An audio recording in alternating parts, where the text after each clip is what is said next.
Hello दोस्तों, मैं विजय ठाकरे आज स्वागत करता हूं आपका स्टेप अप एकेडमी। यहां हम लोग आज बात करने वाले हैं क्लास 12th में चैप्टर नंबर 5 जिसका नाम है मनी। आज तक के हम लोगों ने सुना है कि मनी इज एवरीथिंग, बट आज हम लोग समझने वाले हैं कि मनी होता क्या है। क्या सबसे पहले मनी आ गया सीधा सीधा, या इसके पहले भी कुछ हुआ करता होगा? मतलब इसकी हिस्ट्री के बारे में भी तो पता होना चाहिए। सीधा तो ऐसा नहीं होगा कि भैया यहाँ पे 100 रुपीज़ का नोट दे दिया, 1000 रुपीज़ का नोट दे दिया, या कार्ड स्वाइप करवा दिया, या बिटकॉइंस ले ली, या तो हम लोगों ने कोई मेटल एक्सचेंज कर लिया। तो ये सब चीज़ें स्टार्ट तो हो गई, आपको आज देखने को तो मिल रही है, बट सबसे स्टार्टिंग में ये क्या हुआ करता होगा, तो इसके बारे में हम लोग आज क्या करने वाले हैं, डिस्कशन करने वाले हैं। ठीक है, बट करेंसी के जस्ट पहले क्या होता था, गुड्स फॉर गुड्स एक्सचेंज होते थे, जिसको हम लोग कहते थे बार्टर सिस्टम। ठीक है, तो अब बार्टर सिस्टम की कुछ कमियां होगी, जिसके कारण क्या हुआ होगा भाई, मनी सिस्टम यहां पे आया होगा। तो चलिए हम लोग स्टार्ट करते हैं कि ये इवोल्यूशन ऑफ मनी कहां से हुआ, किस कंट्री से हुआ, किस कॉन्टिनेंट से हुआ, इन सब की हम लोग क्या करने वाले हैं, आज चर्चा करने वाले हैं। चलिए स्टार्ट करते हैं। तो यहां बोलता है व्हेन वाज मनी इन्वेंटेड, ये जो मनी है कब इन्वेंटेड हुई। तो ये मनी इन्वेंटेड होने की जो जगह बताई जा रही है वो है मेसोपोटामियन सिविलाइजेशन। अब ये मेसोपोटामियन सिविलाइजेशन का मतलब आज का ईरान इराक है। उस समय क्या हुआ करता था, इसको हम लोग समझने की कोशिश करते हैं।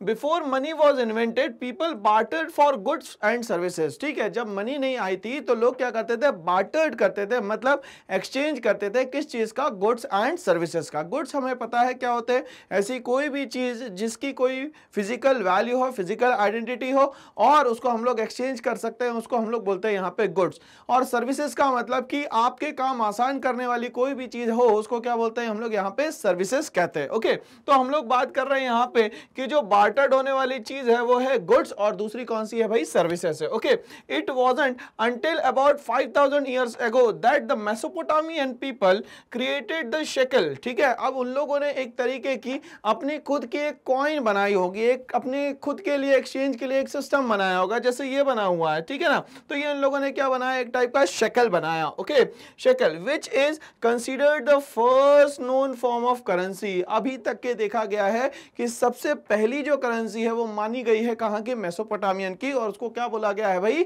शेकल बोला गया है। ओके, नेक्स्ट बोलता है gold and silver coins date back to around 650 to 600 BCE। ठीक है, अब ये BCE का मतलब क्या होता है भाई, हम लोगों को ये भी तो पता होना चाहिए। ओके, तो टाइमलाइन पे अगर हम लोग बात करते हैं तो ये हो गया 0, इसके बाद जो भी है उसको बोलते हैं हम लोग कॉमन एरा, और इसको जो बोलते हैं हम लोग क्या बोलते हैं भाई, बिफोर कॉमन एरा। ठीक है ना, चलिए तो अगर मान लेते हैं फॉर एग्जांपल आज हमारा 2022 चल रहा है, तो 0 से ये 2022 पहुंच गया, और ये कब की बात कर रहा है भैया, 650 से लेके 600 BCE की बात कर रहा है। मतलब इससे और कितना चले जाओ भाई, 600 साल पीछे चले जाओ, ईयर्स पीछे चले जाओ, मतलब इसमें ऐड कर देते हैं 600, तो आज से लगभग कितने साल, 2622 ईयर्स बैक की बात हो रही है यहाँ पे। चलिए आगे बढ़ते हैं इसमें, और क्या बोलता है भाई यहाँ पे।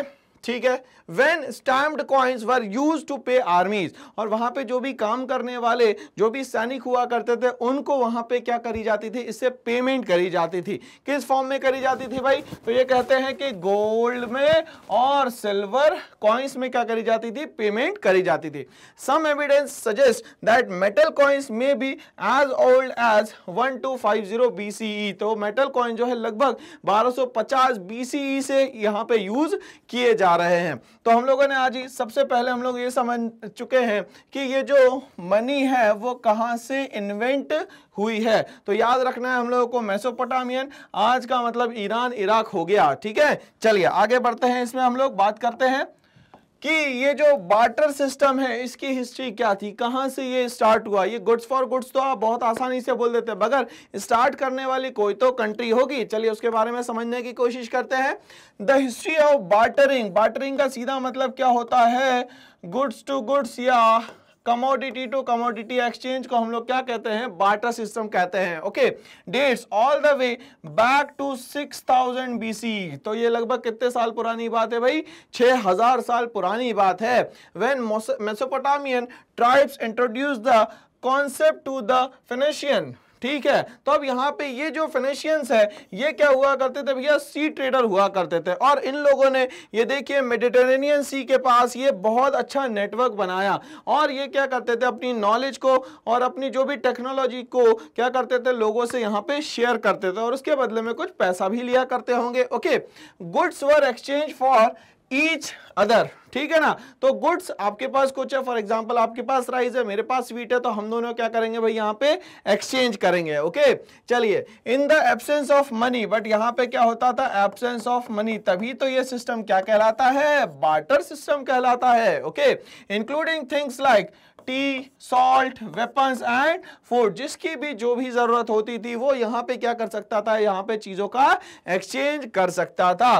तो ये फिनोशियन ने ये यहाँ पे पूरा का पूरा बार्टर सिस्टम स्टार्ट किया around the sea known as Mediterranean sea. चलिए आगे बढ़ते हैं।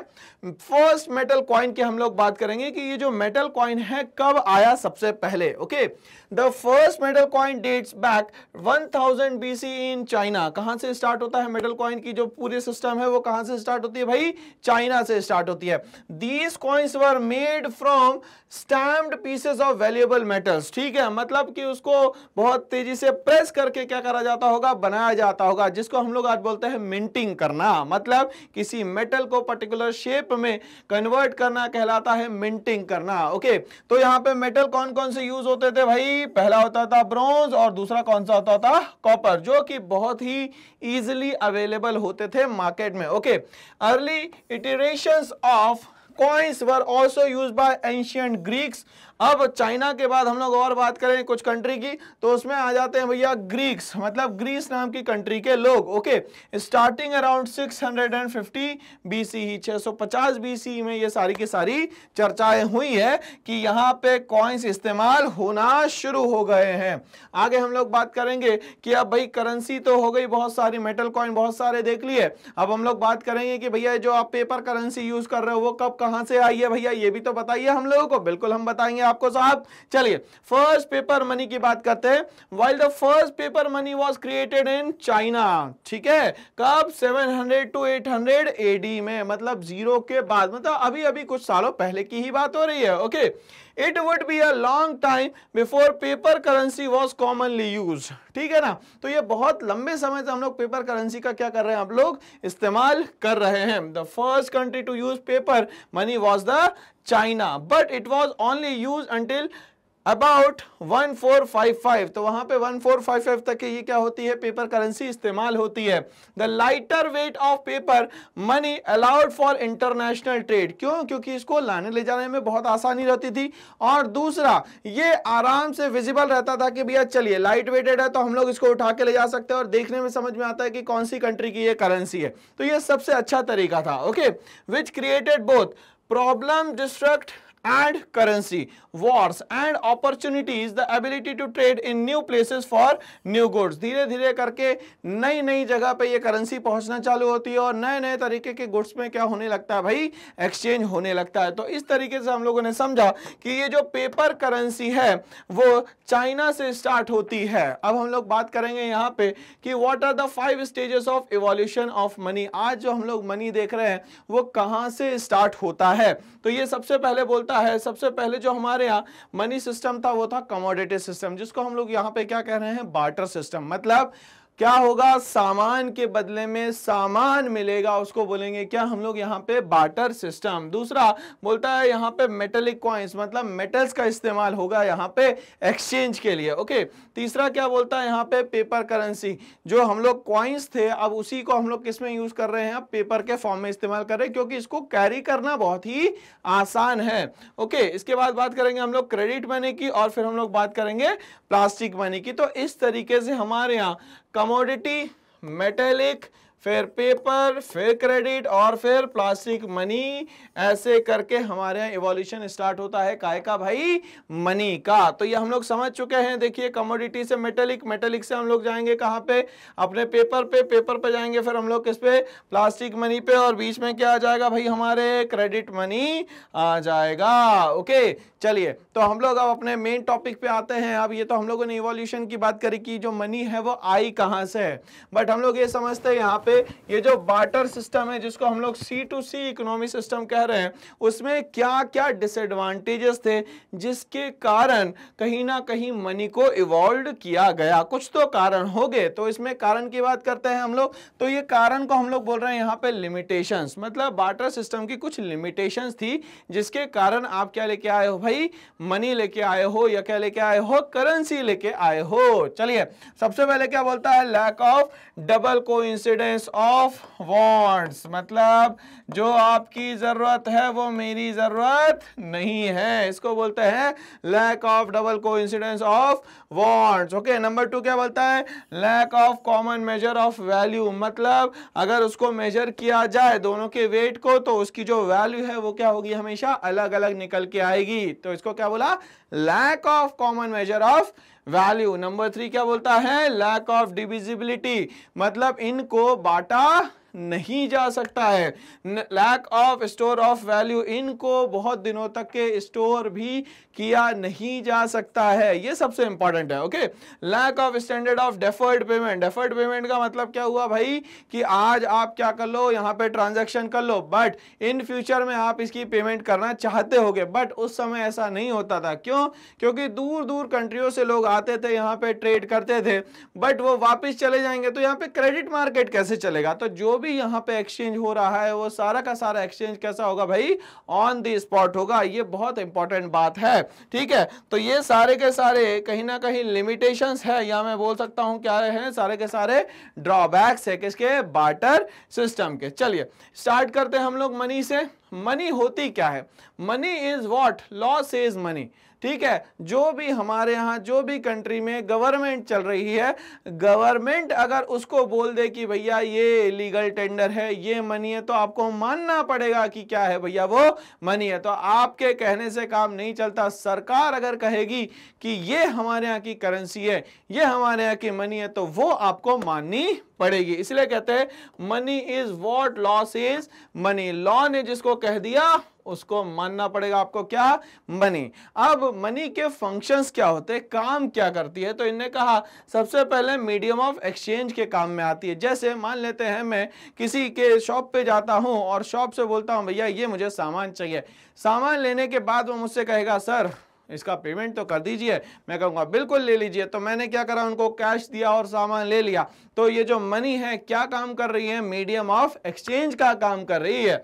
दूसरा क्या बोलता है, major of value. Major of value का मतलब भाई फॉर एग्जाम्पल, अगर मान लेते हैं फॉर एग्जाम्पल मैं घी परचेज करने जाता हूँ और वो कहते हैं कि इट इज 1600 रुपीज केजी, तो 1 kg जो है वो कितने रुपए में आ रहा है भाई, यहाँ पे 1600 रुपीज में आ रहा है। इसको हम लोग क्या बोलते हैं भाई, मेजर ऑफ वैल्यू। मतलब कि 1 kg का रेट जो है वो लगभग कितना है भाई, 1600 रुपीज है। तो ये होता है major of value.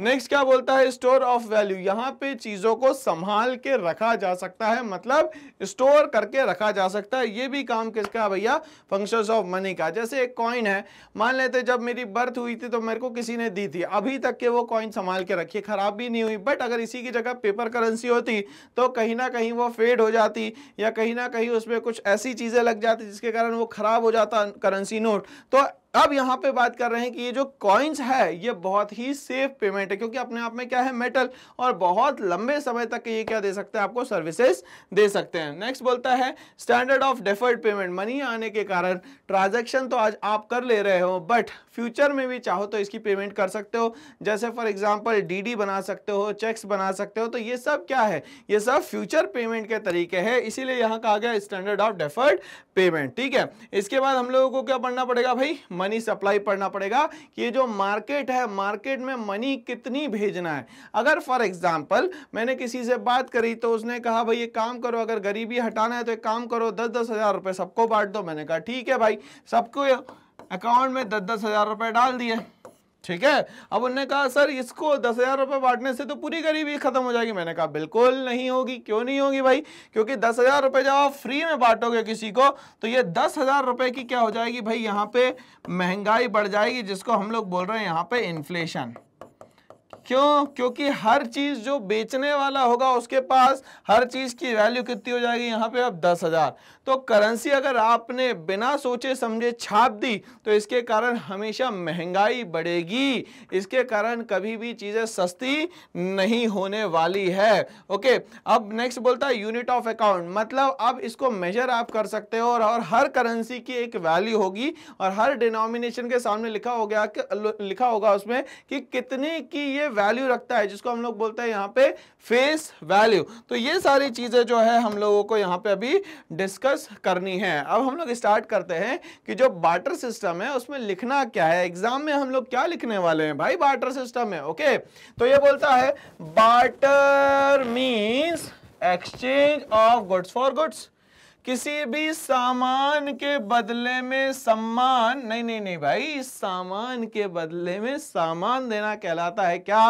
Barter system. For example ये राइस है मेरे पास और इनके पास मान लेते हैं कॉटन है, इन लोगों ने जो सामान के बदले में सामान का एक्सचेंज किया, इसको क्या बोलते हैं हम लोग यहाँ पे, बार्टर सिस्टम। ओके, अब barter economy is a type of economy, और बार्टर सिस्टम वाली जो इकोनॉमी है वो भी एक टाइप की इकोनॉमी थी भाई। Okay, which there exist a direct exchange of goods and services without involvement of money. Barter system में क्या होता था कि आप लोग जो भी एक्सचेंज कर रहे थे वो विदाउट इन्वॉल्वमेंट ऑफ मनी हुआ करता था, इसीलिए तो इसको क्या कहते थे हम लोग, बार्टर सिस्टम कहते थे। Okay, as known as C2C, C2C का मतलब होता है कमोडिटी फॉर कमोडिटी। जैसे ये दो बंदे लगे हुए भैया एक्सचेंज करने में, देखिए ये इसके पास कुछ सामान होगा, इसके पास कुछ सामान होगा, बट इसके बीच में क्या नहीं आएगी भाई, मनी नहीं आएगी। इतनी सी बात हम लोगों को बार्टर सिस्टम में क्या करना है भाई, याद करके रखना है। चलिए, तो अब हम लोग बात करते हैं कि बार्टर सिस्टम में जो भी क्या थी, लिमिटेशंस थी, जिसके कारण बार्टर सिस्टम बंद हो गया या खत्म हो गया, उसको हम लोग डीपली समझने की कोशिश करते हैं। Number 1, lack of double coincidence of the wants. मैंने अभी कहा कि जिसकी जरूरत है वो मेरे साथ आ जाए और मेरे साथ एक्सचेंज कर ले, बट जरूरी थोड़ी ना है कि हर कोई मेरे साथ एक्सचेंज करने को तैयार हो। जैसे फॉर एग्जांपल मान लेते हैं मुझे राइस चाहिए और सामने वाला बोल रहा है सर मेरे पास तो सिर्फ और सिर्फ व्हीट ही अवेलेबल है, तो अब यहाँ पे जो है एक्सचेंज ही पॉसिबल नहीं है। जब एक्सचेंज ही पॉसिबल नहीं है तो ये बार्टर सिस्टम हमारे किसी भी काम का यहाँ पे नहीं बचा। Okay, it refers to the simultaneously fulfilment of mutual wants. ये चाहता क्या है कि एक दूसरे की जो भी जरूरतें हैं वो फुलफिल हो जाए। अब ये जो एक दूसरे है वो है कौन, तो पहले बोलता है या तो वो बायर होगा या तो वो क्या होगा, सेलर होगा। Such that barter system can work only, barter system तब काम करेगा when both buyer and seller are ready to exchange each other goods. ये एक्सचेंज तब कहलाएगा जब एक दूसरे के गुड्स को आप लेने को, परचेज करने को क्या हो जाएंगे भाई, तैयार हो जाएंगे। अगर तैयार नहीं होंगे तो ये बार्टर सिस्टम की क्या हो जाएगी भाई, लिमिटेशन हो जाएगी। नंबर 2 हम लोग बात करते हैं lack of common measure of value. मतलब अगर मान लेते हैं फॉर एग्जांपल किसी को मैंने 100 रुपए दिए, ठीक है, और मान लेते हैं उसको यहाँ पे जो सेटिस्फैक्शन मिल रहा है वो 2 यूटिल्स का मिल रहा है, ठीक है, तो वो बोलेगा कि भैया मेरा तो बड़ा नुकसान हो गया। तो यहाँ पे यही बोलता है कि जब भी हम लोग कॉमन मेजर ऑफ वैल्यू की बात करें तो जो आपने पैसा लगाया है लगभग उतने का आपको क्या मिलना चाहिए, यहाँ पे सेटिस्फैक्शन तो मिलना ही चाहिए। अगर वो नहीं मिल रहा है तो ये पैसा आपका जो है वो फॉल्स इन्वेस्टमेंट में चला गया, या ये 100 रुपीज का क्या हो गया भैया, आपको लॉस हो गया है। चलिए देखते हैं, in barter system there is no common unit of value. मतलब बार्टर सिस्टम में कोई भी यूनिट ऑफ वैल्यू कंफर्म नहीं है कि मतलब पर्टिकुलर इतना ही वेट होगा, इस जो भी कॉइन आप ले रहे हैं, जो भी मेटल ले रहे हैं उसका वेट इतना ही हो रहा है। तो यहाँ पे कहीं ना कहीं क्या हो रहा है भाई, जो हम लोग एक्सचेंज कर रहे हो सक्सेसफुल नहीं माना जा रहा है। Okay, goods and services no price, क्योंकि किसी चीज का प्राइस है ही नहीं। All commodities are not of equal value, और जितनी भी कमोडिटीज है उसकी वैल्यू बराबर नहीं है। फॉर एग्जाम्पल अगर मैं बोलता हूं 1 ग्राम ऑफ गोल्ड, तो ये मान लेते हैं 1 ग्राम ऑफ गोल्ड मान लेते हैं 5000 रुपीज का है फॉर एग्जाम्पल, और यही मैं बोलूं 1 ग्राम ऑफ वीट, तो लगभग मान लेते 0.0000005 इतने का होगा भाई।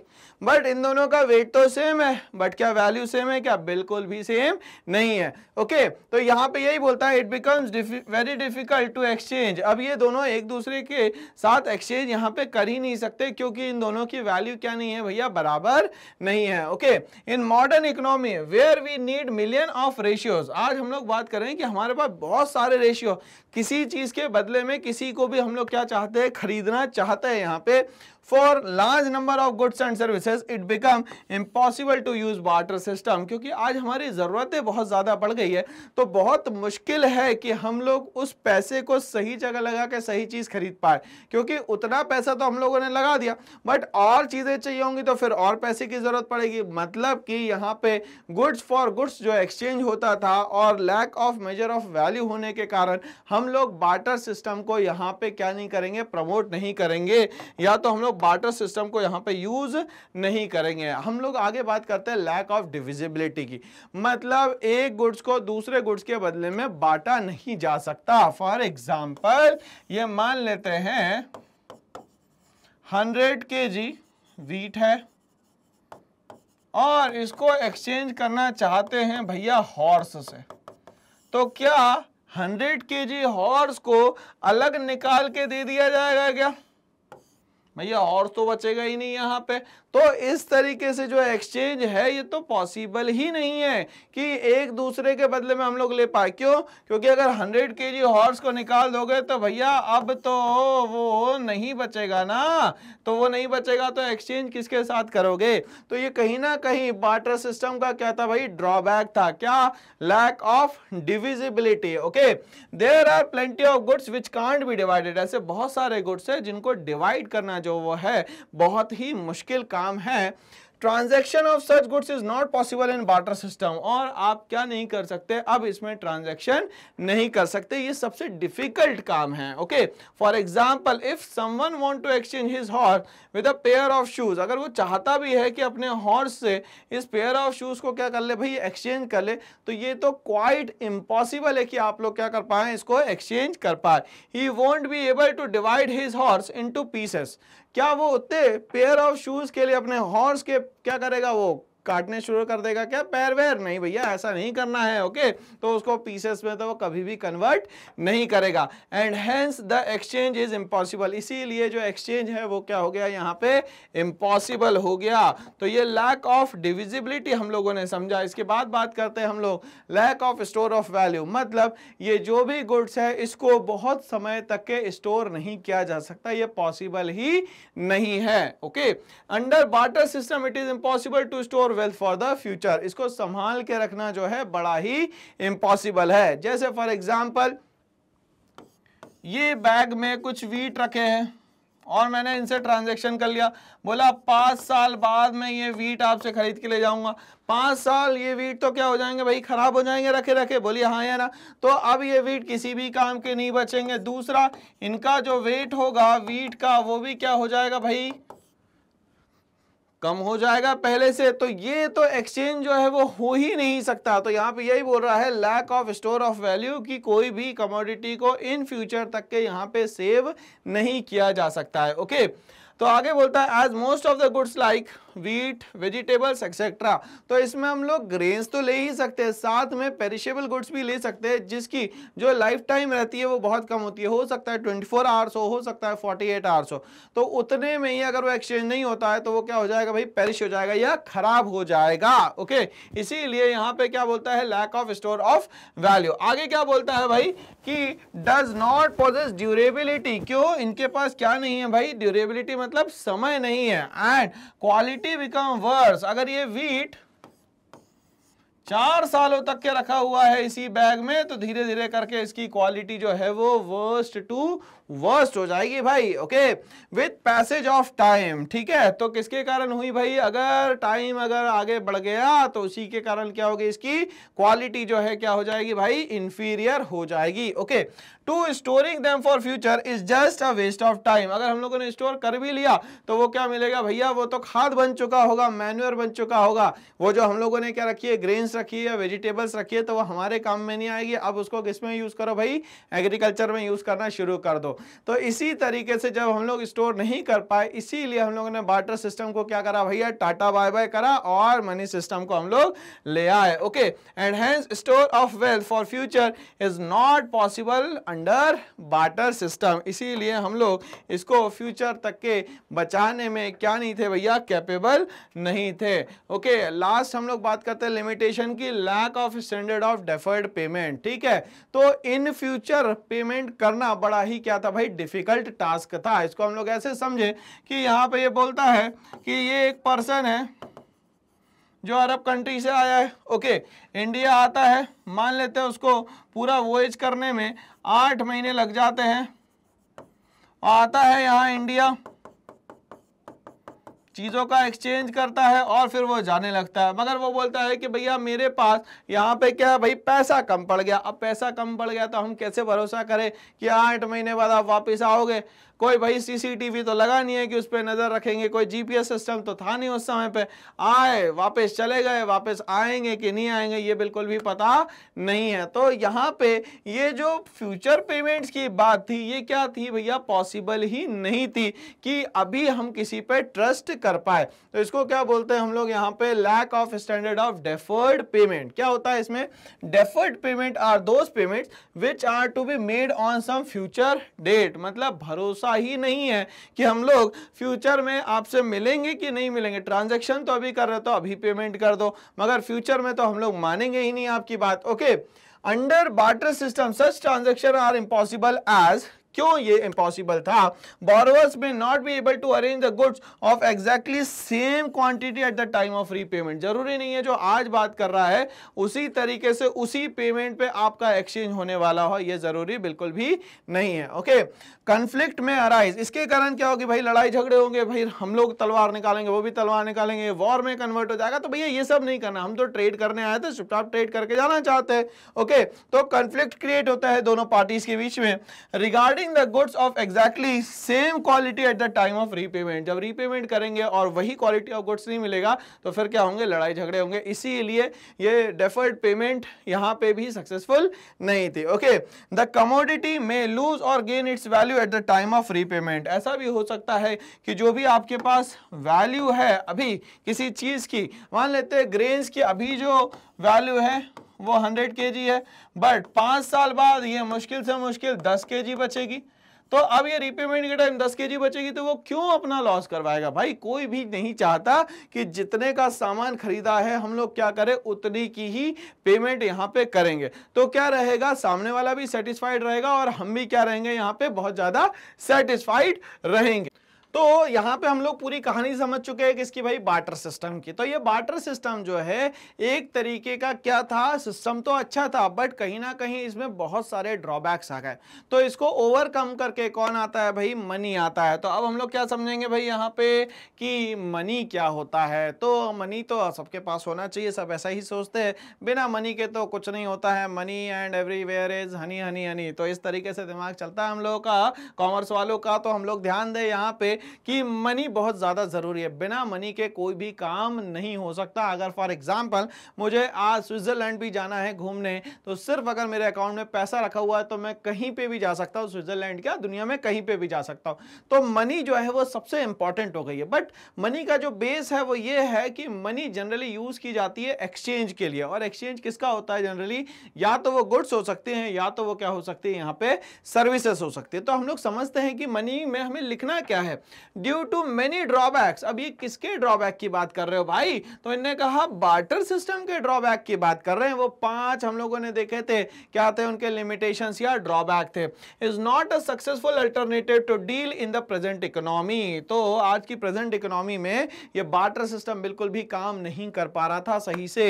इसीलिए क्या लेके आ रहे हो आप लोग मेरे लिए, पैसा। Okay, and hence one should find some other alternative and this is how money comes into existence. तो अगर मान लेते हैं बार्टर सिस्टम में कोई भी कमी नहीं होती तो आज मनी आती ही नहीं। मतलब एक सिस्टम का खत्म होना और दूसरे सिस्टम का आना ही क्या है भाई, लाइफ है। चलिए हम लोग समझते हैं यहाँ पे तो मनी क्यों आई, क्योंकि बार्टर सिस्टम में कुछ ना कुछ क्या हो गई होगी, कमी हो गई होगी। अब हम लोग बात करते हैं कि कितने फॉर्म्स की मनी होती है। सबसे पहले हम लोग बात करेंगे यहाँ पे फिएट मनी की, ठीक है। अब ये फिएट मनी क्या होती है भाई, तो फिएट मनी का ये मतलब होता है कि जो भी आपके पास अथॉरिटी है, जो भी भाई बंदा एकदम तगड़ा है, बंदा तगड़ा कौन हो सकती है, हमारे गवर्नमेंट। तो जो गवर्नमेंट या कोई ऑर्गेनाइजेशन किसी करेंसी को अगर बोल दे कि इसी को मनी मानना है तो उसको कहा जाएगा यहाँ पे फिएट मनी। क्या कहा जाएगा भाई, फिएट मनी। और हमारे यहाँ सबसे पावरफुल अथॉरिटी कौन है भाई, गवर्नमेंट ऑफ इंडिया। और उसी की एक बॉडी है जिसका नाम है आरबीआई। और जो आरबीआई है वो अपने आप में गवर्नमेंट की स्टैट्यूटरी बॉडी है जो कि अपने मन से काम नहीं करती, बट मैक्सिमम डिसीजन वो खुद से लेती है यहाँ पे। Okay, it refers to that money, fiat money क्या होता है, it refers to that money which is issued by the order. मतलब या तो किसी ने ऑर्डर दिया हो, तो ऑर्डर देने वाले अब यहाँ पे हमें दो लोग दिख रहे हैं भैया, गवर्नमेंट ऑफ इंडिया और दूसरा कौन दिख रहा है भैया, reserve bank of India. Okay, या अथॉरिटी जिसको ये पावर दी गई है, तो आरबीआई को ये पावर दी गई है तो जाहिर सी बात है वो करेंसी को क्या कर सकता है भैया, प्रिंट कर सकता है यहाँ पे, of the government. It includes paper notes, इसमें क्या क्या आ सकते हैं भैया, पेपर नोट्स भी आ सकते हैं, और दूसरा क्या आ सकता है इसमें, कॉइन्स भी आ सकते हैं। तो पेपर नोट्स की क्या होती है भाई, यहाँ पे प्रिंटिंग होती है, और जो कॉइन्स है उसकी यहाँ पे क्या होती है भाई, मिंटिंग होती है। इसकी भी हम लोग बात करेंगे कि प्रिंटिंग और मिंटिंग में डिफरेंस क्या होता है, प्रिंटिंग और मिंटिंग करने का काम कौन करता है। Okay, which the people in a country are legally bound to accept as a medium of exchange. तो यहाँ कंट्री के अंदर, इंडिया में जो भी रह रहा होगा उन सब पे ये लीगली बाउंड है कि इसको आपको मनी मानना जरूरी है, जो कि आपके मीडियम ऑफ एक्सचेंज में क्या है, काम आने वाली है। तो ये हो गई सबसे पहली बात किसकी भैया, फिएट मनी की बात। ओके, नंबर 2 हम लोग बात करते हैं फिड्यूसरी मनी की। अभी फिड्यूसरी मनी क्या होता है, तो फिड्यूसरी मनी का ये मतलब होता है कि जब आप म्यूचुअल अंडरस्टैंडिंग से कभी भी किसी भी पर्सन से एक्सचेंज करते हैं उसको बोलते हैं हम लोग फिड्यूसरी मनी। आप लोगों के म्यूचुअल अंडरस्टैंडिंग से ये ट्रांजैक्शन हो रहा है, इसके बीच में गवर्नमेंट जो है वो इंटरफियर नहीं करने वाली है, ठीक है। तो क्या होता है फिड्यूसरी मनी, हम लोग समझते हैं, it refers to that money which is accepted as a medium of exchange. एक ऐसी मनी जो कि मानी तो जा रही है क्या, आपका medium of exchange, because of the trust between pair and the pay. किसके बीच में ट्रस्ट होना चाहिए भैया, ट्रस्ट होना चाहिए। ये कौन है भैया, पेयर। ये पेयर को मान लेते हैं हम लोग यहाँ पे मिस्टर एक्स, और यहाँ पे जो पेई है उसको मान लेते हैं मिसिस वाई। तो ये आपस में ही क्या कर लें भाई, समझौता कर ले कि मैं ये पैसा देने वाला हूं और मैं ये पैसा लेने वाली हूं, हो गया काम खत्म, है ना। चलिए फॉर एग्जाम्पल सबसे अच्छा क्या हो गया यहाँ पे भैया, चेक्स, ठीक है। तो चेक हम लोग म्यूचुअल अंडरस्टैंडिंग में एक दूसरे को देते हैं, श्योरिटी के लिए भी देते हैं और पेमेंट के लिए भी देते हैं। Okay, cheques are the means of payment on the basis of trust. Cheques जो है जनरली मीन्स ऑफ पेमेंट तो है, मगर क्या है भाई, ये म्यूचुअल ट्रस्ट की कहानी है। Okay, not by any order of the government, और इसमें सरकार का देखा जाए तो कोई भी इन्वॉल्वमेंट नहीं है। बट अगर मान लेते कोई प्रॉब्लम आ जाती है तो फिर यहाँ पे गवर्नमेंट जो है इंटरफियर करती है। और गवर्नमेंट की अगर हम लोग बात करते तो गवर्नमेंट का कौन से डिपार्टमेंट भैया, तो जो थर्ड ऑर्गन ऑफ गवर्नमेंट होता है जिसको क्या बोलते हैं हम लोग यहाँ पे, जुडिशियरी बोलते हैं। क्या बोलते हैं यहाँ पे, जुडिशियरी कहते हैं। तो जुडिशियरी यहाँ पे क्या करेगा भाई, यहाँ पे इंटरफियर करेगा। उसमें अब वो सुप्रीम कोर्ट हो सकता है, हाई कोर्ट हो सकता है, डिस्ट्रिक्ट कोर्ट्स हो सकते हैं, ट्रिब्यूनल कोर्ट्स हो सकते हैं, ये सारे के सारे यहाँ पे क्या होंगे भाई, इन्वॉल्व हो जाएंगे यहाँ पे। तो ये सारा का सारा क्या कहलाता है भैया, फिड्यूसरी मनी का सिस्टम कहलाता है। ओवरऑल अगर हम लोग देखें तो म्यूचुअल अंडरस्टैंडिंग में जब आप चीज़ों का एक्सचेंज करते हैं तो उसको हम लोग क्या कहते हैं, यहाँ पे फिड्यूसरी मनी का सिस्टम, यहाँ पे हम लोग इसको कहते हैं। नेक्स्ट फॉर्म पे हम लोग आते हैं जिसको बोलते हैं भैया फुल बॉडीड मनी। ये फुल बॉडीड मनी का मतलब क्या होता है, तो जब भी हम लोग किसी चीज का एक्सचेंज करते हैं उसके बदले में उसमें उतना ही कंटेंट होता है जितना हम लोग उसको पैसा दे रहे हैं, तो उसको बोलेंगे हम लोग फुल बॉडीड मनी। देखिए ध्यान से, अगर फॉर एग्जांपल ये कॉइन है और ये भी कॉइन है। मान लेते हैं ये 100 kg का है फॉर एग्जांपल, और ये भी 100 kg का है, और ये मान लेते हैं गोल्ड का है, और ये जो है वो काय का है भाई, सिल्वर का है। तो वेट तो इक्वल है भाई।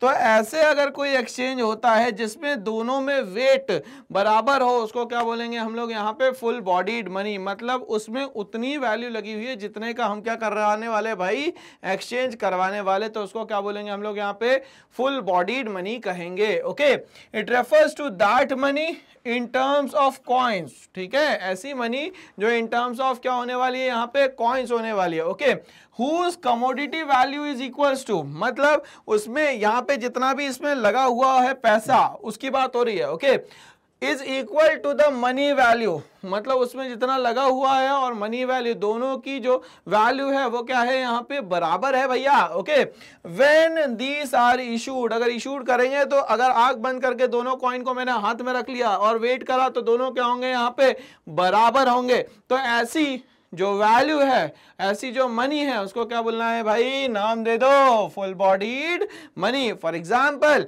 अ rupee coin during the British period in India was made of silver, मतलब उस समय पे जो सिल्वर कॉइन हुआ करता था उसकी वैल्यू, मतलब उसकी मनी वैल्यू और उसकी जो कमोडिटी वैल्यू है, दोनों क्या हुआ करती थी भैया, बराबर हुआ करती थी। इसीलिए हम लोग क्या कह रहे हैं, इसको फुल बॉडीड मनी यहाँ पे इसको हम लोग कह रहे हैं। आगे बात करते हैं भैया क्रेडिट मनी की।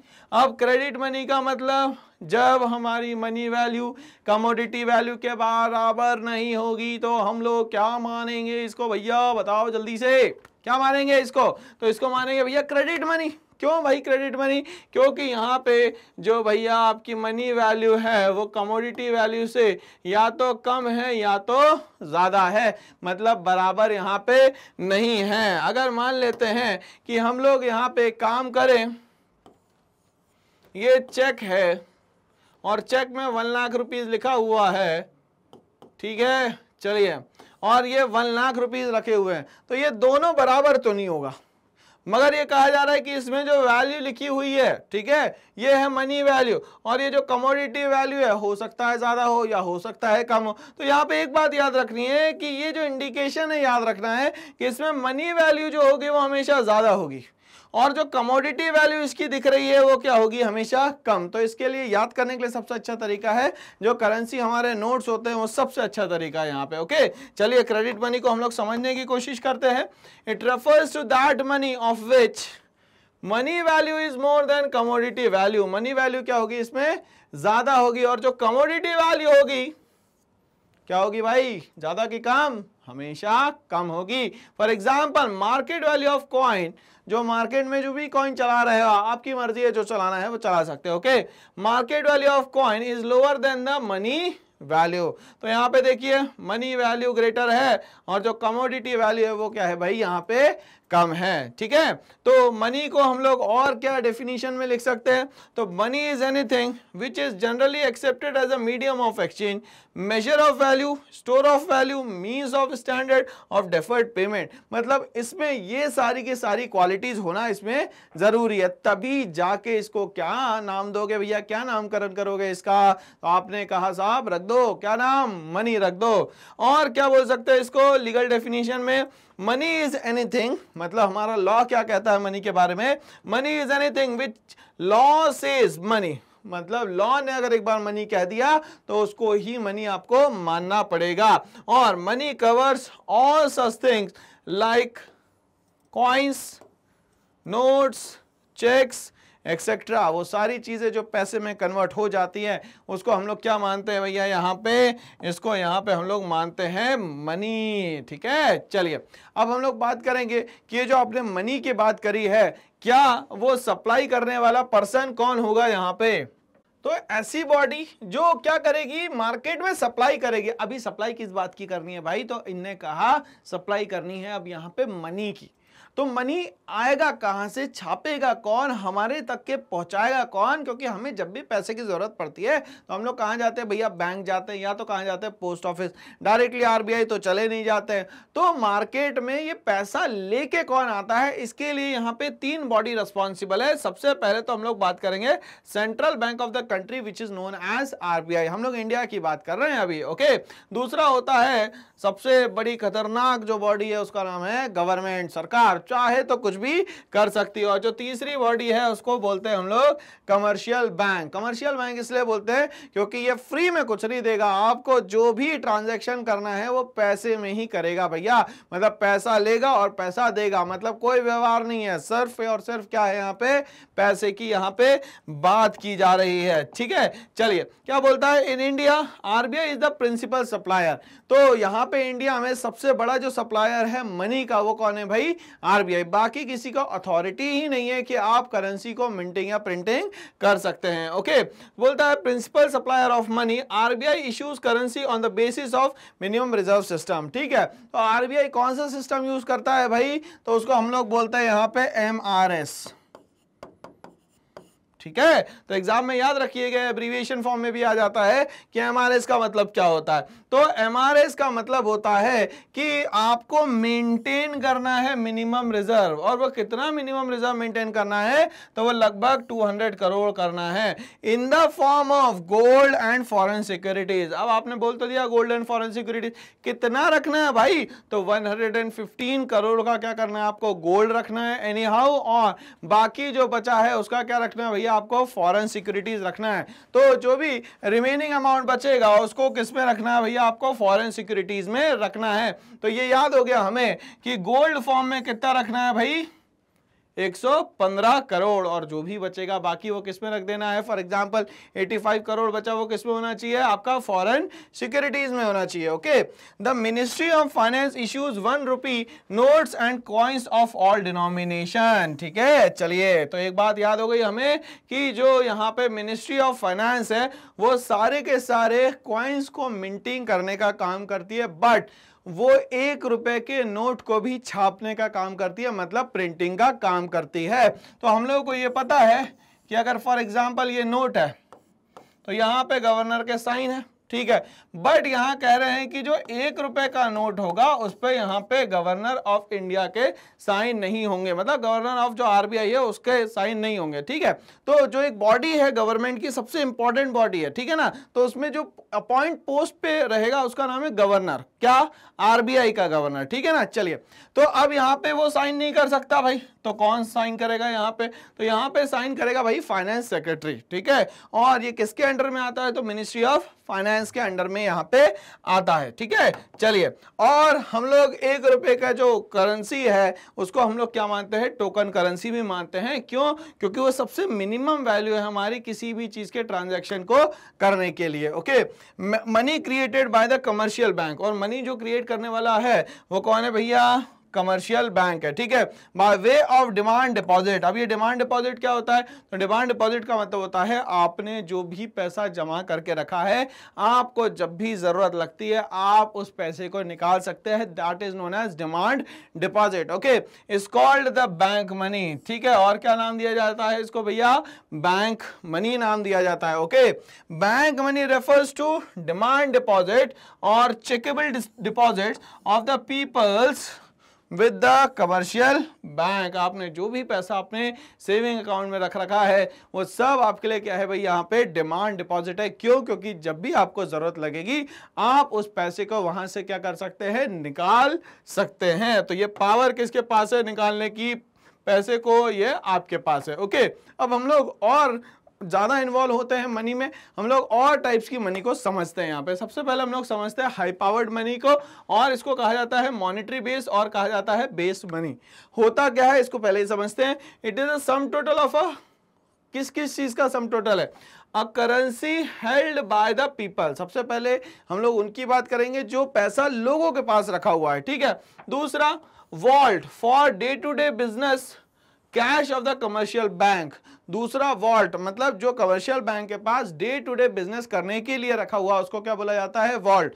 तो पहला पैसा क्या हो गया, जो भी पैसा लोगों के पास है, मतलब जनरल पब्लिक के पास रखा हुआ है। दूसरा कमर्शियल बैंकों के पास जो पैसा रखा हुआ है। और तीसरा क्या बोलता है भाई, cash reserves of the commercial bank with the RBI. तो जब इन तीनों का आप सम टोटल करेंगे तो क्या आ जाएगा भैया, हमारा हाई पावर्ड मनी आ जाएगा। मतलब ऐसे देखा जाए तो देश का पूरा पैसा तो आपने ले लिया कहीं ना कहीं। जैसे मान लेते हैं पब्लिक के पास जो पैसा है पहला वो, कमर्शियल बैंक के पास जो पैसा है वो, और जो भी पैसा आरबीआई के पास रखा है वो। जब इन तीनों का सम टोटल आप करेंगे तो क्या बन जाएगा आपका, base money, high powered money और मॉनेटरी बेस। तो हाई पावर्ड मनी हम लोगों को समझ में आ गया कि किसी चीज को खरीदने की जो हमारी ताकत रहेगी, सब मिला के जो हमारे पास पैसा है उसको बोलते हैं हम लोग हाई पावर्ड मनी। आगे हम लोग बात करेंगे कि जो मनी है उसके और क्या क्या फंक्शंस है। Okay, money has overcome the drawback of the barter system. ठीक है, तो इनने क्या करा भैया, बार्टर सिस्टम को ही उड़वा दिया, खत्म करवा दिया। ओके, सबसे पहला एडवांटेज क्या है भैया इसका, मीडियम ऑफ एक्सचेंज। किस काम में आता है, तो ये एक्सचेंज के हमारे काम में आता है। Okay, as money has the quality of general acceptance, money को कोई भी मना नहीं कर सकता है, इसीलिए सब लोग क्या कर लेते हैं, इसको एक्सेप्ट कर लेते हैं। किसके लिए एक्सेप्ट कर लेते हैं भाई, तो एक्सचेंज के लिए एक्सेप्ट कर लेते हैं। It can be use to make the payment, और काय के लिए यूज करते हैं हम लोग इसको, यहाँ पे पेमेंट के लिए इस्तेमाल करते हैं mainly, for all the transaction of goods and services. जितने भी गुड्स एंड सर्विसेज आपने खरीदे हैं उन सब की पेमेंट के लिए आप जो इस्तेमाल करते हैं उसको क्या बोलते हैं आप लोग, यहाँ पे मनी। तो ये क्या हो गया, इसका सबसे पहला क्या हो गया भाई, फंक्शन हो गया मीडियम ऑफ एक्सचेंज। दूसरी हम लोग बात करते हैं यहाँ पे major of value, unit of account. वहां पे जो ड्रॉबैक था, यहाँ पे वही चीज क्या है भाई, एडवांटेज है। ओके, क्या बोलता है इसमें, since money generally accepted, money को क्या है जनरली सभी लोग क्या कर लेंगे भाई, एक्सेप्ट कर लेंगे। It works as a common name in which values of all goods and services can be express. किसी भी गुड्स एंड सर्विसेज को एक्सप्रेस करने का सबसे अच्छा जो तरीका है वो क्या है भाई, मनी है। ये हमें याद रखना है। Okay, when the value of commodity is express in terms of money, जब ये बोल रहा है कि जब वैल्यू ऑफ कमोडिटी को एक्सप्रेस किया आपने मनी में, it is known it's price. ठीक है, तो हम लोग एक टर्म पढ़ते हैं भैया, MRP, मैक्सिमम रिटेल प्राइस। तो ये प्राइस कब निकल के आया, जब निकल के आया जब आपने उस चीज की क्या बताई, कोई मॉनेटरी वैल्यू बताई है। Okay, after knowing the value of various commodities it becomes very easy to find out the exchange ratio between them. कौन सी चीज कितने की होनी चाहिए, क्या उसकी वैल्यू होनी चाहिए, ये सब चीज हमें कैसे पता चली भाई, मेजर ऑफ वैल्यू से यहाँ पे हमें पता चली है। तो मेजर ऑफ वैल्यू को और क्या बोलते हैं भाई, यहाँ पे हम लोग यूनिट ऑफ अकाउंट कहते हैं। क्या कहते हैं भाई, यूनिट ऑफ अकाउंट। और ये जो मनी है ये जनरली क्या होगी, एक्सेप्टेबल होगी बाय ईच एंड एवरीवन। आगे बढ़ते हैं। अब ये पैसे को मैंने कहा था, मेरे बचपन में मुझे किसी ने गिफ्ट दिया था 2 रुपए का सिक्का, आज भी वो मेरे पास रखा हुआ है क्योंकि वो कॉइन के फॉर्म में था, वो मेटल है और वो कभी खराब नहीं होगा। बट ऐसे ही कोई नोट होता तो वो कहीं ना कहीं उसकी जो क्वालिटी है वो क्या हो जाती, अभी तक के इंफीरियर हो जाती। तो इस मनी को बहुत लंबे समय तक के स्टोर करना क्या है, बहुत ही आसान है। चलिए, तो क्या बोलता है भाई फंक्शन में, स्टोर ऑफ वैल्यू, इसको संभाल के रखा जा सकता है। चलिए, today most of us do have our personal bank account which is a way to store wealth for future. और सबसे अच्छा तरीका क्या है कि उसमें आप पैसे जमा कर दीजिए और जब जरूरत पड़े तब आप निकाले, बाकी टाइम क्या करें, उसमें सेविंग करते चले जाए। Money is the most economical and convenient way to store wealth for future. Money एक सबसे अच्छा साधन है ताकि आपके वो पैसे जो है वो फ्यूचर तक के एक जगह क्या रहने वाले हैं, कैसे भैया, सेफ रहने वाले, कोई उसको चुरा नहीं सकता। नेक्स्ट फंक्शन की बात करते हैं हम लोग, स्टोर ऑफ वैल्यू के बाद हम लोग बात करेंगे स्टैंडर्ड ऑफ डेफर्ड पेमेंट। ठीक है, यहाँ पे आपने पैसा इकट्ठा करके रख लिया, काय के लिए, फ्यूचर के लिए। अब हम लोग यहाँ पे बात करेंगे कि हम लोग ट्रांजैक्शन तो आज कर रहे हैं, क्या हम लोग फ्यूचर में भी पेमेंट कर सकते हैं इसके। ठीक है भाई, कर सकते हो आप। क्यों, क्योंकि आप कौन आ गया है, मनी आ गया, बार्टर सिस्टम तो जा चुका है। तो लंबे समय तक के आप क्या कर सकते हैं, ट्रांजेक्शन कर सकते हैं और पेमेंट भी चाहे तो बाद में कर सकते हैं। इसको क्या बोलते हैं हम लोग, standard of deferred payment. Okay, credit transaction have become the life cells of present economic system. आज बट प्रॉब्लम यह है कि 70% से ज्यादा जो भी मार्केट है वो सिर्फ क्रेडिट पे चल रहा है. क्यों? क्योंकि मार्केट में रोटेशन ही इसी तरीके से चलता है कि भाई सामान दे दो, बिक जाएगा, पैसा आ जाएगा, हम आपको पैसा दे देंगे. तो इस तरीके का जो ट्रांजैक्शन होता है, जब सामान ले लिया जाए उसका कुछ ही पैसा दिया जाए, पूरा ना दिया जाए, तो उसको बोलते हैं हम लोग क्रेडिट ट्रांजैक्शंस. ओके, तो credit transaction have become the life, मतलब ये अभी जो भी मार्केट चल रहा है, इकोनॉमिक सिस्टम चल रहा है, उसमें बहुत ज्यादा जरूरी है. इसके बिना तो आजकल काम चल ही नहीं रहा है. Every day million of transaction takes place across the world. और आज एक ट्रांजैक्शन नहीं हो रहा, million of transaction per second हो रहा है, ये मान के चल दीजिए. बट मैक्सिमम जो ट्रांजैक्शन हो रहे हैं वो कैसे हो रहे हैं? मेनली क्रेडिट ट्रांजैक्शन हो रहे हैं. ठीक है, in which payment is to be made on some future date. ठीक है, तो पेमेंट कब होगी भैया? फ्यूचर में. ट्रांजैक्शन अभी कर लेते हैं हम लोग. ठीक है, चलिए आगे बढ़ते हैं. Money act as a deferred payment, मतलब फ्यूचर में वो पेमेंट की तरह काम करेगा. कैसे पेमेंट कर पाएगा भाई, ये भी तो बताओ. तो इन्होंने कहा value of money remains more constant, but barter system में अगर ग्रेन का एक्सचेंज कर लेते तो इसकी वैल्यू कांस्टेंट नहीं रहती, क्योंकि वेट इसका क्या हो जाता? चेंज हो जाता. मेरिट ऑफ जनरल एक्सेप्टेबिलिटी, अब ये जो मनी है इसको एक्सेप्ट करने में किसी को कोई परेशानी नहीं. क्यों? क्योंकि पैसे में ही तो क्या होती है भाई? बहुत ज्यादा पावर होती है. तीसरा बोलता है more durable than any other commodity. दूसरा क्या बोलता है भाई यहाँ पे कि ये किसी और चीज से ज्यादा लंबे समय तक के हम लोग क्या कर सकते हैं? इसका यूज कर सकते हैं. इसीलिए मनी को क्या मान लिया गया है भैया? डेफर्ड पेमेंट मान लिया गया है. अब हम लोग मार्केट में जाते हैं और पैसे बांटने की बात करते हैं. ठीक है, किस तरीके से पैसा मार्केट में बढ़ता है इसकी हम लोग बात करने वाले हैं, जिसको हम लोग बोलते हैं मनी सप्लाई. तो 1967 तक के ये जो था ये सिस्टम बहुत ही कॉम्पैक्ट फॉर्म में था, बट धीरे धीरे करके इस कॉम्पैक्ट फॉर्म को खोला गया और यहाँ पे हम लोगों ने 4 टाइप से मनी सप्लाई स्टार्ट करी, M1, M2, M3 and M4. तो आइए हम लोग बात करते हैं. सबसे पहले यहाँ मनी सप्लाई होती क्या है और उसके टाइप्स क्या होते हैं. Okay, it refers to the total volume of money held by the public at a particular point of time in an economy. एक पर्टिकुलर पॉइंट ऑफ टाइम पे लोगों के पास कितना पैसा है उसको हम लोग क्या बोल रहे हैं यहाँ पे? Money supply. ओके, पहुंचा कैसे? तो इन्होंने कहा मेजर ऑफ मनी सप्लाई. कैसे हम लोग इसको निकालेंगे कि कितना पैसा पहुंचा था इनके पास? Till 67-68 RBI used only the narrow measures of money supply. सिर्फ कौन सा मेजर यूज करते थे भाई? नैरो मेजर यूज करते थे. ठीक है, मतलब ब्रॉड मेजर यहाँ पे यूज नहीं होता था. Okay, money supply. But since 1974 4 alternative measures of money supply. ठीक है, कब से भाई? 1974 से यहाँ पे 4 मेजर्स इन लोगों ने इस्तेमाल करना शुरू कर दिया. M1, M2, M3 और M4 हैव बीन इवॉल्व्ड. और ये एक नई तरीके की क्रांति आ गई यहाँ पे पैसा पहुंचाने की. ओके, चलिए आगे हम लोग बात करेंगे भाई सबसे पहले M1 की. Okay, it is the first and the basic measure of money supply. सबसे बेसिक है, यहाँ पे ही सबसे ज्यादा लोगों के पास पैसा होता है. Okay, known as transaction money. और इस मनी को क्या कहते हैं? ट्रांजैक्शन मनी, क्योंकि ये लेन देन में सबसे ज्यादा इस्तेमाल होने वाला है. ओके, M1 में आता क्या क्या है? तो coins and currency with the public. ठीक है, number 2 demand deposit of the commercial bank and the third one is the other deposit with the RBI. तो इसको याद करने का तरीका क्या हो गया भाई? यहाँ पे मैं बोल सकता हूं coins and currency with the क्या? पब्लिक. डीडी का मतलब demand deposit with the commercial bank. OD का मतलब क्या हो गया यहाँ पे? Other deposit. तो क्या हो गया भैया? सीसी, डीडी और ओडी. तो सीसी का मतलब coins and currency with the public, DD का मतलब demand deposit with the commercial bank and OD का मतलब other deposit with the RBI. तो M1 is a combination of 3 base pillar CC, DD and OD. तो यहाँ पे हम लोगों को M1 याद हो चुका है. चलिए, तो अब ये जो ओडी है तो अदर डिपॉजिट में तो बहुत सारी चीजें आनी चाहिए, तो बट आनी बेसिकली क्या क्या चीजें चाहिए ये बताइए. इन्होंने कहा these demands include number 1 demand deposit with the RBI of public financial institution like NABARD.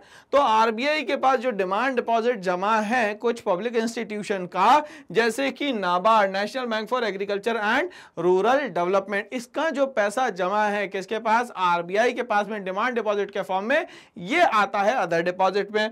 Number 2 आता है DD with RBI of the foreign central bank and foreign government. दूसरी कंट्रियों का जो भी पैसा, दूसरी कंट्री के जो भी बैंक है, फॉरेन बैंक से, उसका पैसा जो भी आरबीआई के पास रखा है वो भी किस में आएगा भाई, यहां पे अदर डिपॉजिट्स में आएगा। तीसरा बोलता है demand deposit of the international financial institution, for example IMF and the World Bank. और जो भी पैसा डिमांड डिपॉजिट के फॉर्म में आरबीआई के पास इंटरनेशनल इंस्टीट्यूशन का रखा हुआ है, for example IMF, International Monetary Fund and World Bank, it is also known as IBRD, International Bank for Reconstruction and Development. तो इन सबको अगर मिला लिया जाएगा तो क्या बन जाएगा भाई, ओडी बन जाएगा। तो हमारा फॉर्मूला क्या है भाई, याद करिए, सीसी डीडी ओडी, और ओडी में ये 3 चीजें आएंगी। कौन कौन सी 3 चीजें आएंगी भाई, तो डिमांड डिपॉजिट जो भी पब्लिक फाइनेंशियल इंस्टीट्यूशन का, पहला तो वो, दूसरा जो भी फॉरेन बैंक्स और फॉरेन गवर्नमेंट का है वो, तीसरा जो भी डिमांड डिपॉजिट हमारे इंटरनेशनल इंस्टीट्यूशंस का है जो कि फाइनेंशियल इंस्टीट्यूशन है, उन सब को मिला के हम लोग क्या बोलते हैं भैया, यहाँ पे अदर डिपॉजिट बोलते हैं। तो ये बात करी अभी हम लोगों ने किसकी भाई, M1 की। अब हम लोग स्विच करते हैं भाई कि इसमें क्या क्या चीजें लेनी ही नहीं है। भाई लेना तो क्या क्या ये तो बता दिया, बट क्या क्या चीजें नहीं लेनी है। तो it does not include deposit of the government of the country with the RBI. भाई सरकार का पैसा नहीं लेना है इसमें, क्यों, क्योंकि लोगों तक के पैसा पहुंचाना है, तो आपके पास भी तो कुछ सेव रखना चाहिए ना पहले से। Okay, number 2, deposit of the country banking system with the RBI. जो कमर्शियल बैंकों के पास पैसा है वो भी इसमें इंक्लूड नहीं करना है। तो ये सारी चीजें इसमें लेना ही नहीं है। अब हम लोग बात करेंगे भैया M2 की, ठीक है। बोलता है it is a broader concept, वो छोटा कॉन्सेप्ट होगा और ये थोड़ा सा बड़ा कॉन्सेप्ट होगा, of money supply as compare to M1। It includes saving deposit. अब सेविंग डिपॉजिट किसकी ले रहे हो भाई, तो इन्होंने कहा पोस्ट ऑफिस की। हम लोग क्या ले रहे हैं यहाँ पे, सेविंग डिपॉजिट ले रहे हैं विथ बैंक डिपॉजिट, ठीक है ना। पोस्ट ऑफिस का जो भी पैसा रखा हुआ है वो सब क्या करना है, इसमें कंसीडर हमें करना है। देखिए अब हम लोग बात करें तो M1, अब M1 में ऑलरेडी क्या क्या आ चुका था भैया, हमें याद हो चुका है, सीसी डीडी ओडी। सीसी का मतलब coins and currency with the public, DD का मतलब demand deposit with the commercial bank, और ओडी का मतलब अदर डिपॉजिट। इसमें क्या ऐड कर दो, तो बोलता है saving deposit with post office saving bank. और क्या जोड़ दो भाई, इसमें सेविंग डिपॉजिट जोड़ना है किसके साथ, पोस्ट ऑफिस सेविंग बैंक के साथ। तो ये क्या बन गया हमारा यहाँ पे M2 बन गया, जो कि ब्रॉडर कॉन्सेप्ट है, कैसे भाई, M1 से। अब हम लोग आते हैं M3 पे। बोलता है it includes net time deposit.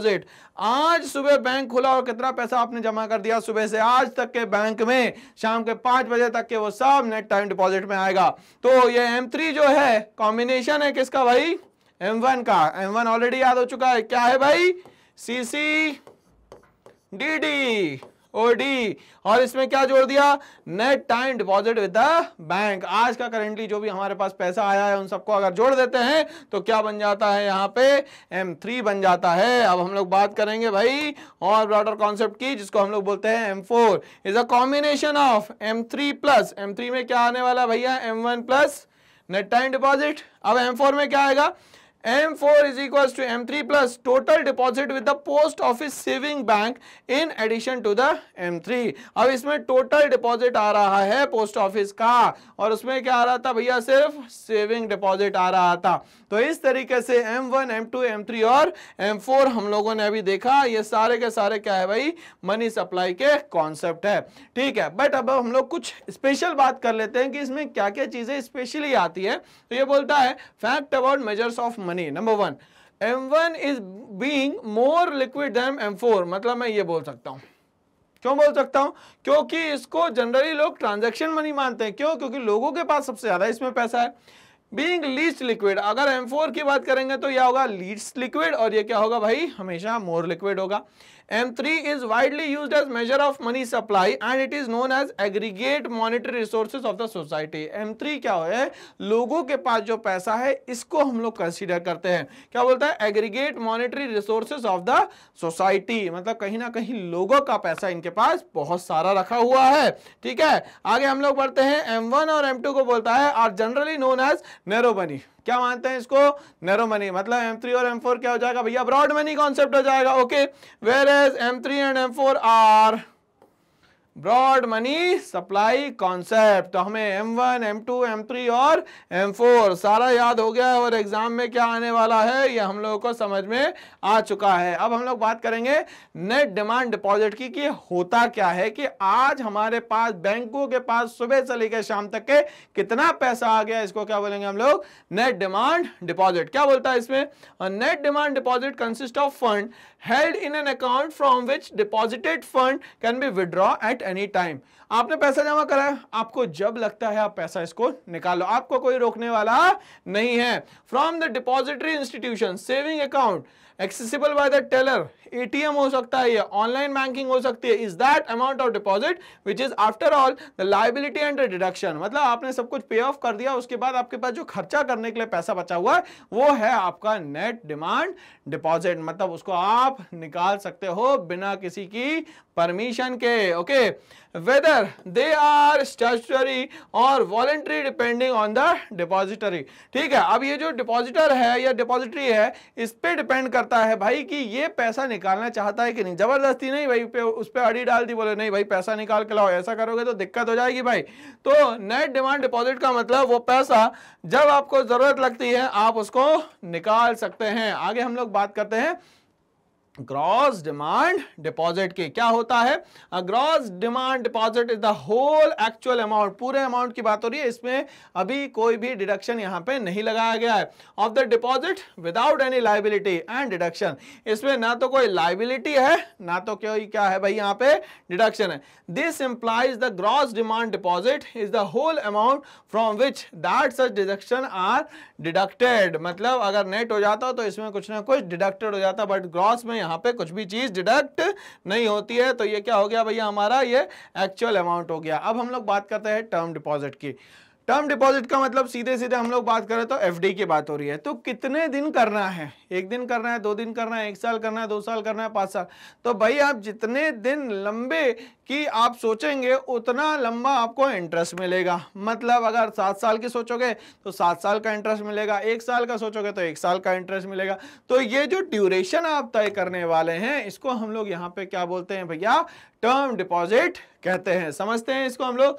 Term deposit is a fix term investment, मतलब जो पैसा लगाया है वो कैसा हो गया, यहाँ पे फिक्स टर्म में हो गया। ठीक है, अब आपको उसमें दिमाग नहीं लगाना, बस इंटरेस्ट लेते जाना है चुपचाप बैठ के। ओके, बट ये पैसा अब आपके पास नहीं, ये पैसा ऑलरेडी मार्केट में जा चुका है।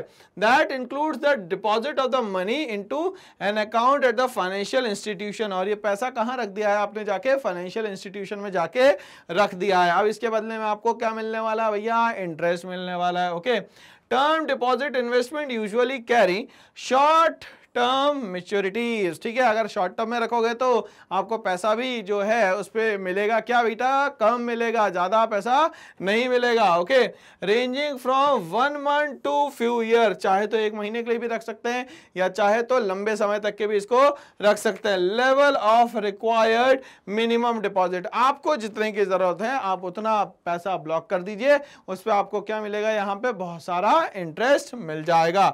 तो टर्म डिपॉजिट को आप सीधा माने कि इसको हम लोग बोलेंगे यहाँ पे एफडी। इसके बाद हम लोग आते हैं डिमांड डिपॉजिट पे कि ये डिमांड डिपॉजिट क्या होता है। मैंने कहा कि जो पैसा मैंने अपने बैंकों में रख रखा है जब मुझे जरूरत लगेगी तब मैं उसको जाऊंगा और निकाल लूंगा, तो इसको क्या बोलेंगे भाई हम लोग, demand deposit. A demand deposited account DDA is a bank account from which deposited fund can be withdrawn at any time। जो भी पैसा रखा हुआ है आपने एकदम अच्छे से शांति से, बट जरूरत पड़ेगी तो उसको निकाल सकते हो भाई। ओके, विदाउट एडवांस नोटिस, देने की भी जरूरत नहीं है, बताने की भी जरूरत नहीं है कि भैया हम लोग पैसा निकाल रहे हैं।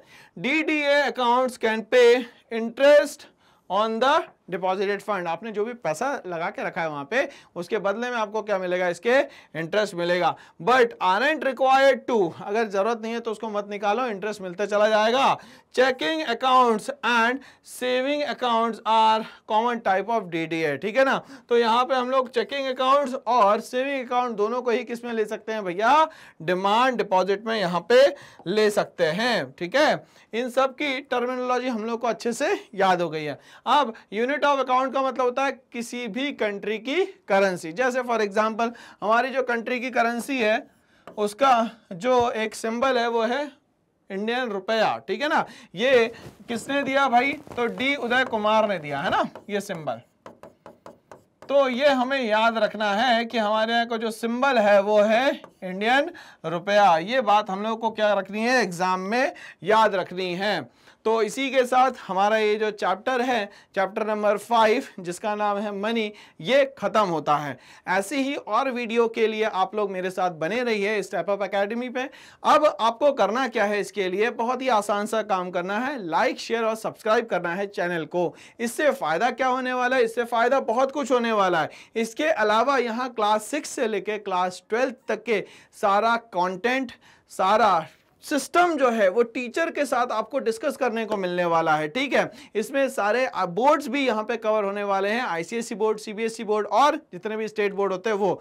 इसके साथ ही और क्या मिलने वाला है, हमें मिलने वाला है भैया जितने भी कॉम्पिटिटिव एग्जाम्स होते हैं वो सब एक ही जगह पे आपको क्या करवाए जाएंगे, तैयार करवाए जाएंगे। जैसे कि यहाँ पे नीट की बात करें, क्लैट की बात करें, JEE, AI, CUET और TET की बात करें, तो जल्दी से आए, लाइक करें, शेयर करें और चैनल को सब्सक्राइब करें। Thanks for watching all.